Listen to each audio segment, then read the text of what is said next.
But it's complicated, and that's why you really need to have a discussion with somebody who specializes in this area. And most people, most menopause doctors in the UK are only trained in the pharmaceutical HRT, which is understandable because our whole system is focused on allopathic medicine. Yeah, and that's where things are tricky as well, whether it's in the UK or here in the US, that we have a medical system, we pay for health insurance, we go to our doctor and we get prescriptions. Unfortunately, that is a one lane highway and it is what it is. It's just the way that it works. When you want to go more natural, the physicians are not trained in alternative, or I don't even want to use the word alternative because it's not like go this way or go that way. It's complementary. So it's out of pocket. Welcome to Stronger Bones Lifestyle Podcast. I am Debi Robinson, your host and guide on your Stronger Bones lifestyle journey. My next guest is Dr. Allie Grimston.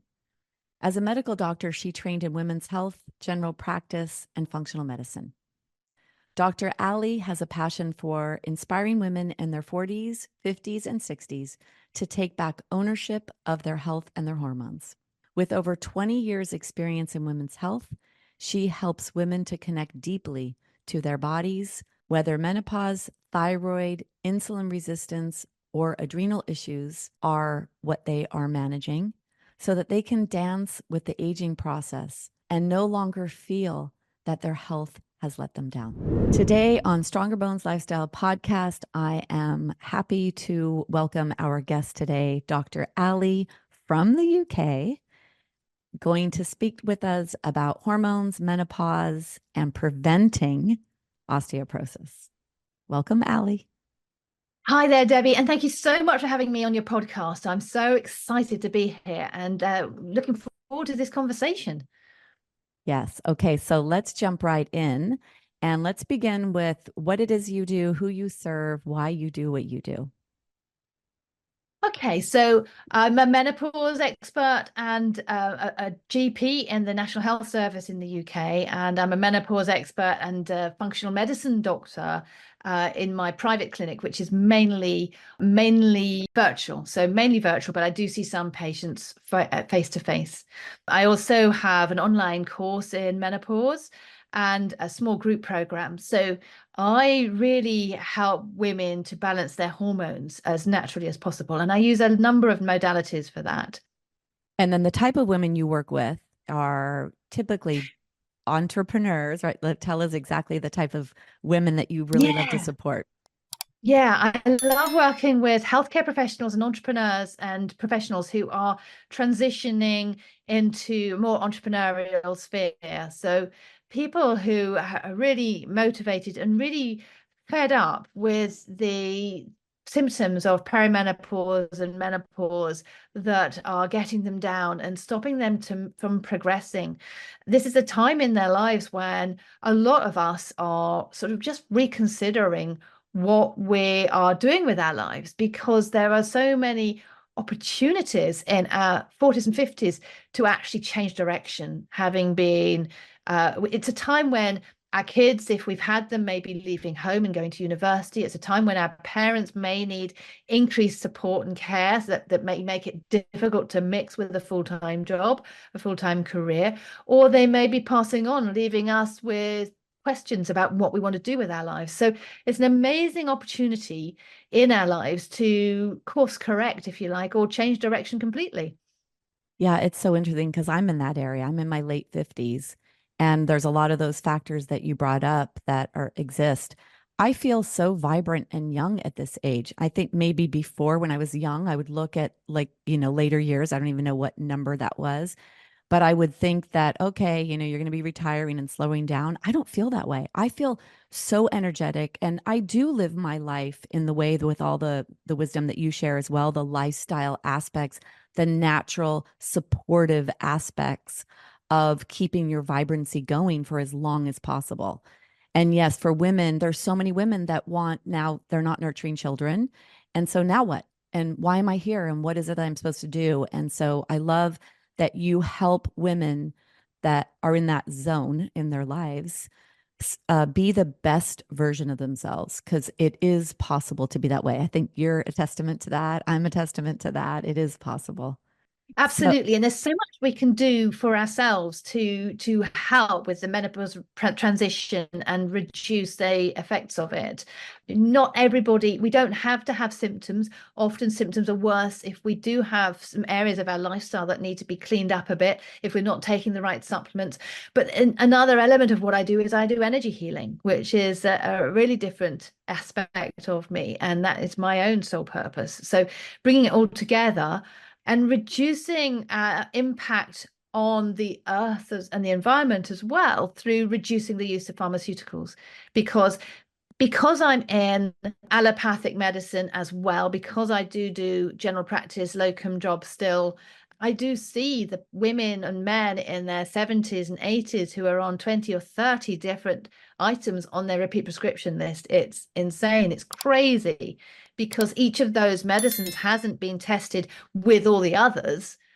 And so we don't really know how they're going to affect people. And also, people have more than one thing wrong with them. So, and in clinical trials, people with more than one thing wrong with them are weeded out from the system. So we are seeing real people, and we need to be healing them and helping them to heal in as natural a way as possible, using the supplements and lifestyle changes that you and I specialize in and support women with. yeah. And, I will tell you, we love when doctors are on this mindset, because we go, whenever there's something wrong, you go to your doctor. And, us before, let's say in the 50s, the 60s, the 70s, 80s, probably even into the 90s, maybe one pill here or there could fix an issue, for acute care, short term.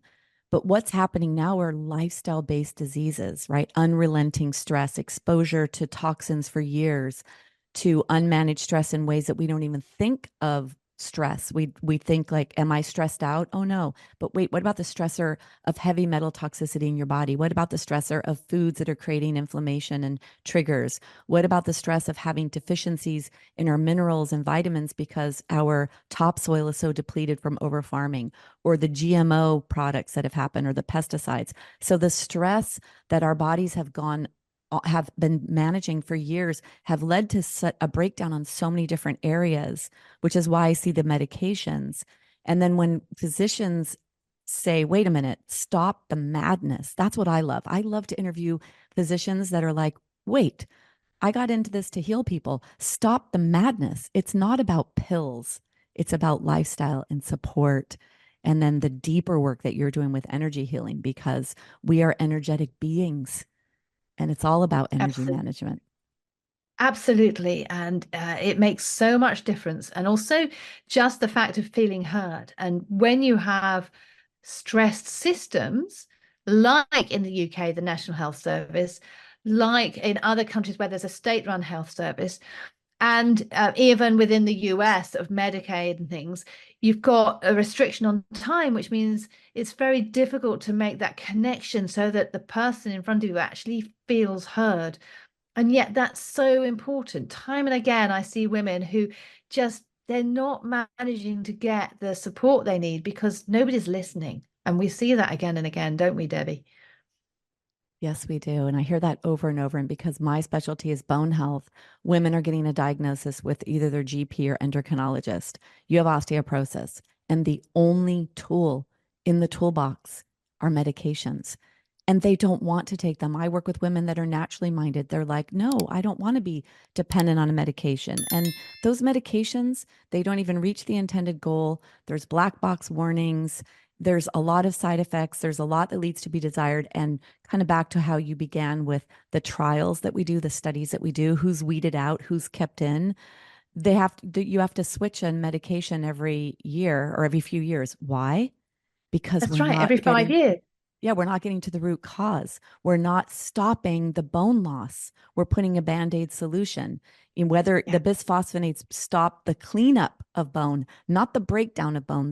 They stop the body's natural ability to get rid of the old to be ready for the new. And when you keep old bone, then you build new bone on old bone. It's not strong, sturdy, fracture-proof bone. It's crazy. Yeah, no, exactly. It creates bone that appears more dense on a DEXA scan, but is actually brittler. especially after 5 years of biphosphonate use. And this is a big problem. And osteoporosis itself is a big problem. We need to be helping young women to prevent osteoporosis by making sure they're taking weight-bearing exercise and making sure they're getting enough calcium and vitamin D and magnesium in their diet, not just calcium, not just dairy products. We need that root cause to be healed as well. Right. And you, like you said, prevention. And I think that that's the area you work in. You work with women in perimenopause and menopause. I see the women that are, and just to clarify for people listening, typically when you go through perimenopause around 40s and menopause around 50, the greatest decrease of bone density loss is 5 to 7 years post-menopause. So the majority of the women that I work with osteoporosis are women late 50s, but mostly 60s and beyond. So you're in that 40, 50-year-old category. You have the opportunity to get ladies to raise their awareness, to work with prevention, to maintain the mass that they've developed up until this point in their life so that they don't get to where the ladies are that I see in the 60s that get that diagnosis of osteoporosis. So can you speak to that? Can you speak to the work that you do in perimenopause, what you do in that area, and how can women raise their awareness in this space? Certainly. It's so important to be aware of what we can do to help prevent osteoporosis throughout our lives. And, in our 20s, we need to be starting doing things like weightlifting and things, resistance, to help to be strengthening those bones right from the start. And classically, women tend to go on diets a lot through their teens and 20s and 30s and beyond, which often restrict the crucial nutrients that we need for building bone. So we need to be making sure that we are eating as good a diet as possible. Because, as you said, because of the depletion of the soil quality, very few people get enough nutrients from their diet alone. And I always do recommend supplementation, optimal supplementation. And then in addition, one of the big gaps that you may have seen is women who have a premature menopause, particularly if they have a premature menopause due to cancer or cancer treatment, in which case, surgery or chemotherapy, because then they're told, if it's breast cancer, they're told, no, you can't have HRT, but they're stopping their natural estrogen and progesterone and testosterone, all of which natural progesterone helps to build bone just as much as estrogen, and testosterone does as well. If you've had those organs removed and you're not producing them, then you've got a much higher risk of osteoporosis. So women who go through this in their 30s, or even a natural early menopause in their 30s, much higher risk of osteoporosis later. And this is a real problem. So one of the things I do within my clinic with my private one-on-one VIP clients is I do bioidentical hormone therapy, which is natural HRT, where we're honing it to the individual.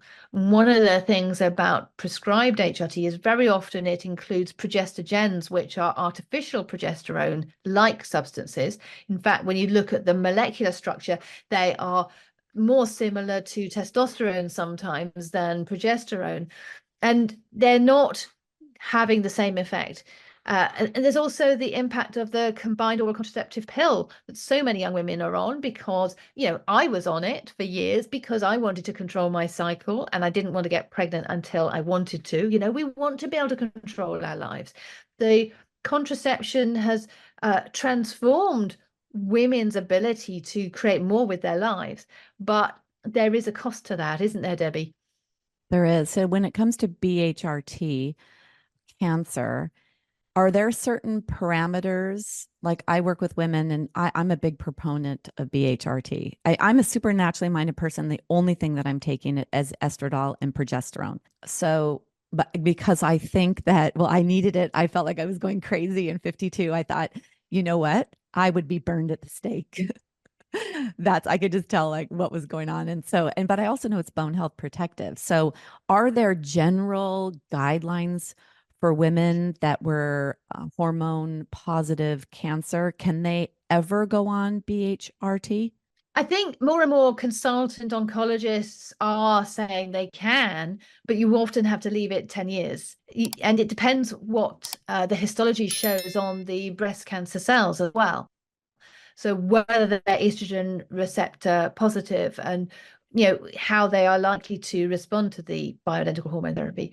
That's where I am now so pleased that I have an additional string to my bow with supporting women with bone density and hormone balance and recovery from cancer with some additional treatment which is non-pharmaceutical. It doesn't stimulate the hormone receptors in any way, but it does help to improve bone density and balance the body, and it creates so much improvement in the body.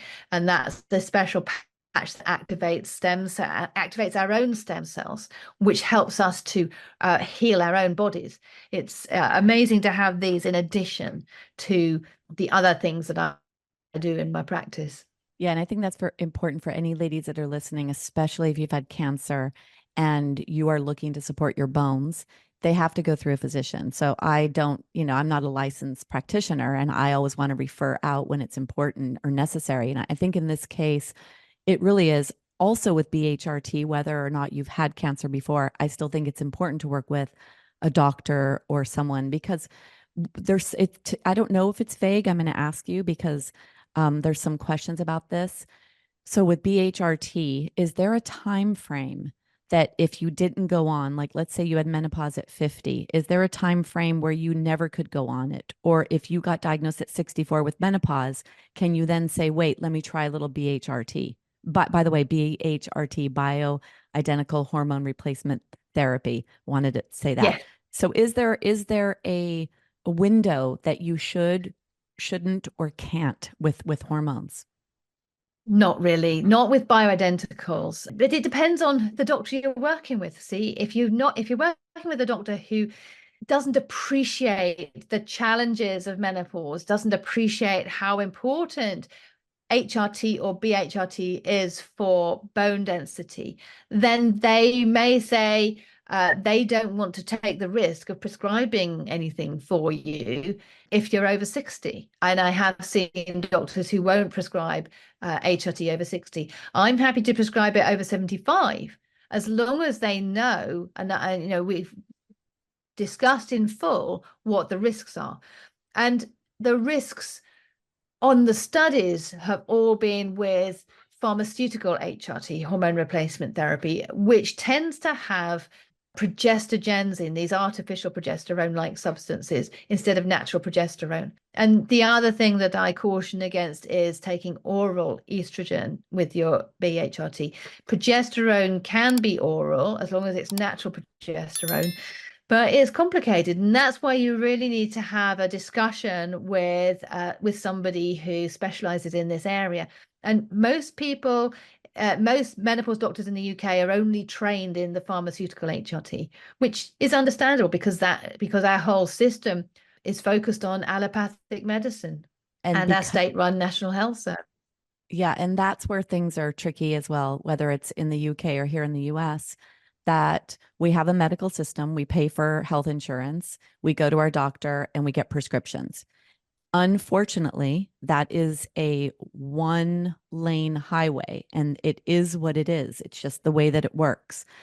When you want to go more natural, the physicians are not trained. I mean, and someone in your cases or someone who goes through extra training, that's different. But most doctors are not trained in alternative, or I don't even want to use the word alternative because it's not like go this way or go that way. It's complementary.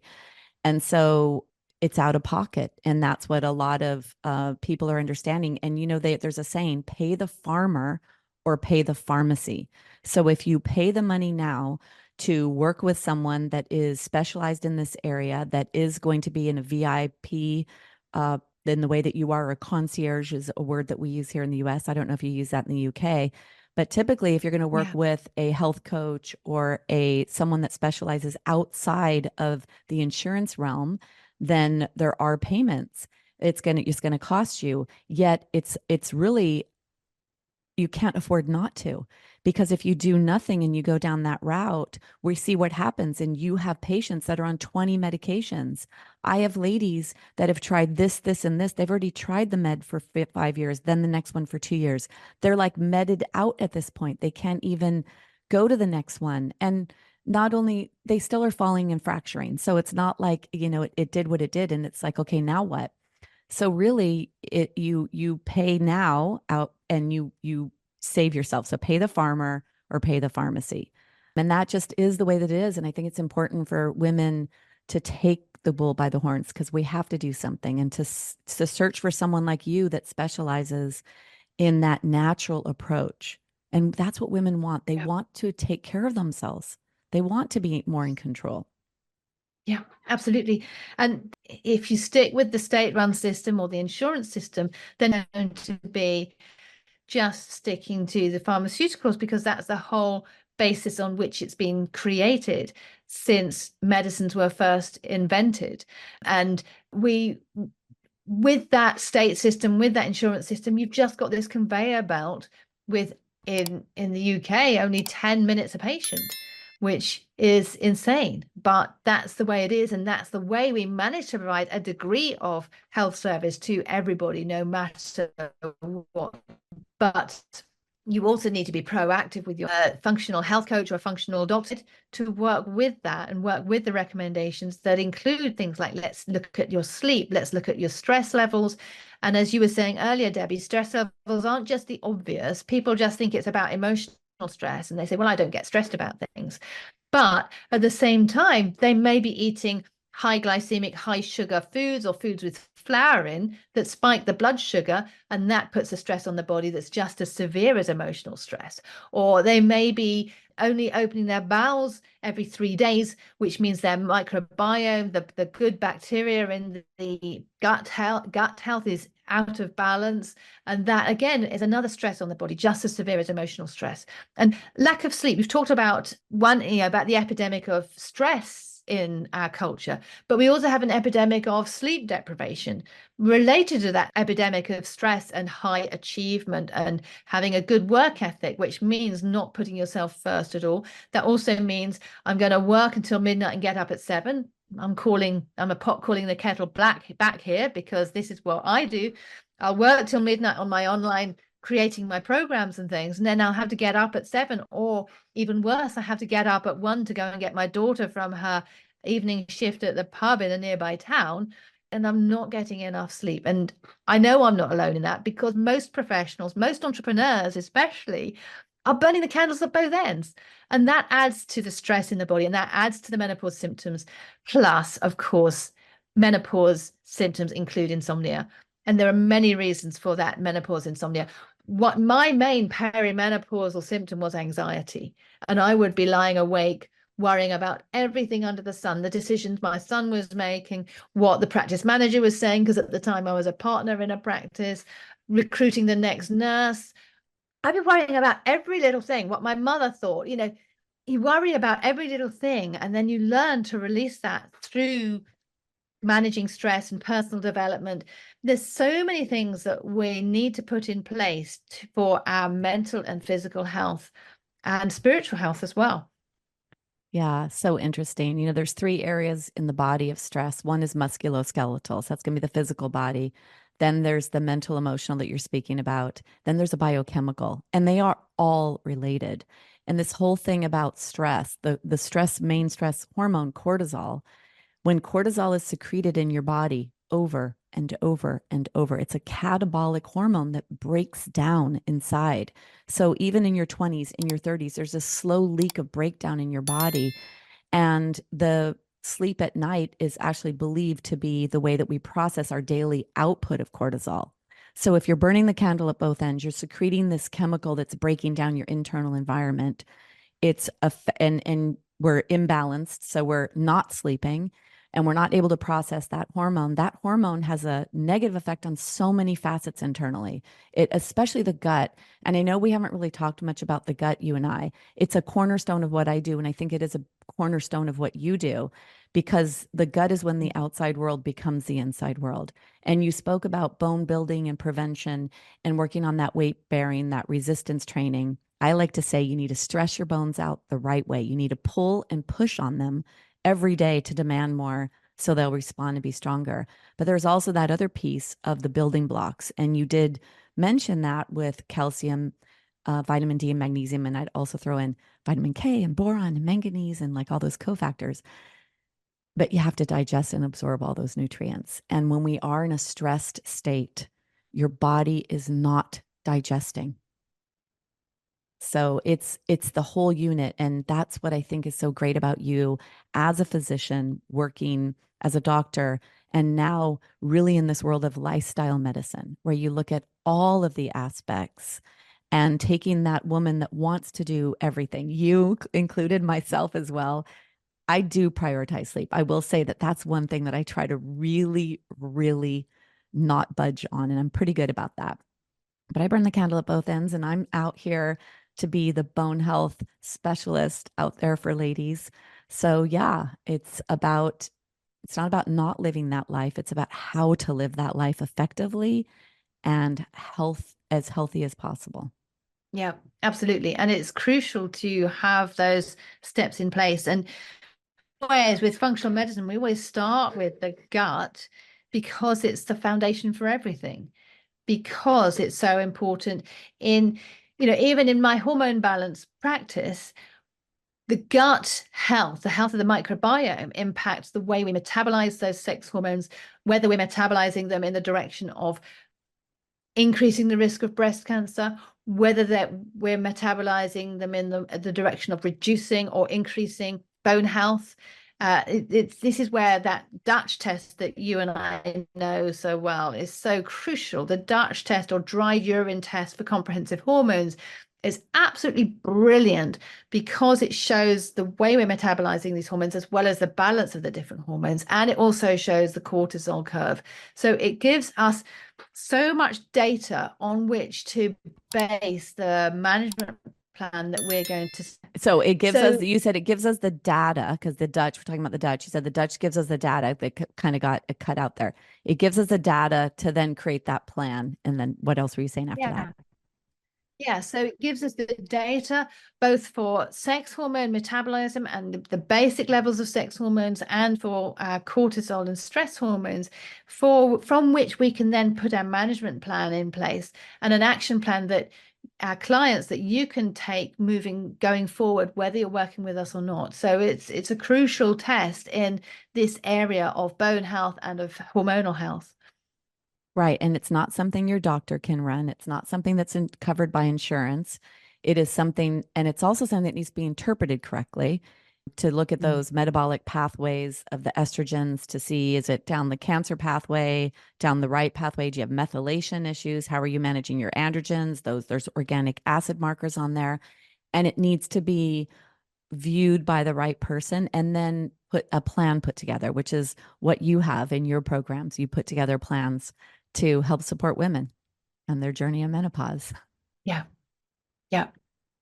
Yeah, And then absolutely. At the beginning, you were saying you're more about trying to prevent osteoporosis. I get the ladies when they have osteoporosis. So if women can raise their awareness to this, maybe right now they're not sleeping, they're having anxiety, they're having hot flashes, but eventually those symptoms might change into symptoms like what my ladies are experiencing, which is a diagnosis of osteoporosis, which scares the bejesus out of you and makes you feel like an egg and like you're going to break at any twist or turn. Yeah. Yeah, I can imagine. Absolutely. So what are women to do? What is your prescription on women in their 40s and 50s? What do they do? Okay, so first of all, to heal the gut, so assess the gut. Again, there's another non-mainstream test that we do, you and I, to assess the gut microbiome and to help see how the enzymes are working, and see how balanced the microbiome is, see whether there are any parasites there that need healing. We will then make sure that's okay. We'll look at the organic acids, which show us how the metabolic processes are going in the cells, and that a lot of women in perimenopause are lacking in energy, as well as having the insomnia. I also use a patch that increases melatonin levels naturally, and that's really helps with the sleep quality.